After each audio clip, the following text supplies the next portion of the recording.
My name's Emil, my pronouns are he, she, and they. I'm a gender fluid Filipino Australian, and I'm 29 years old and living with HIV.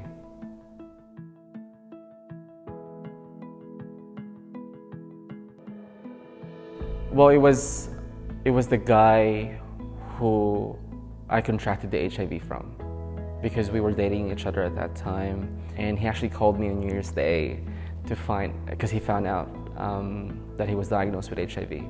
So then automatically I knew that I was like, oh well, if you were diagnosed, I probably have it then. So it was more of a matter of waiting game, because my tests were still coming out negative in the beginning, and I wasn't seroconverting at all until like February. Like I remember I had a doctor over and he was like, oh, it's glandular fever, that's fine. But I know in my head I'm like, it's HIV. But I didn't want to say it to him because he was he was a straight guy, and I could tell that he was quite conservative, so I just didn't really feel safe about talking about what's happened. And then I had to go through university, and that's where I got my first tests. And I remember the doctor was still very much didn't know how to really deal with it, because I think he found out quite early on that it was HIV. But then he just gave me a number to be like, oh, these people will talk to you about it.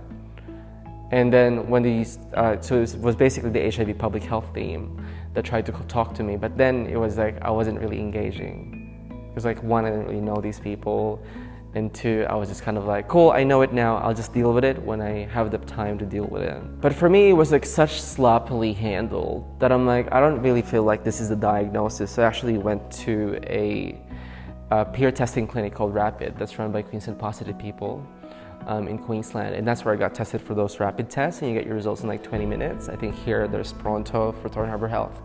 And yeah, that's when I found out through a peer worker there that I was HIV positive, like officially.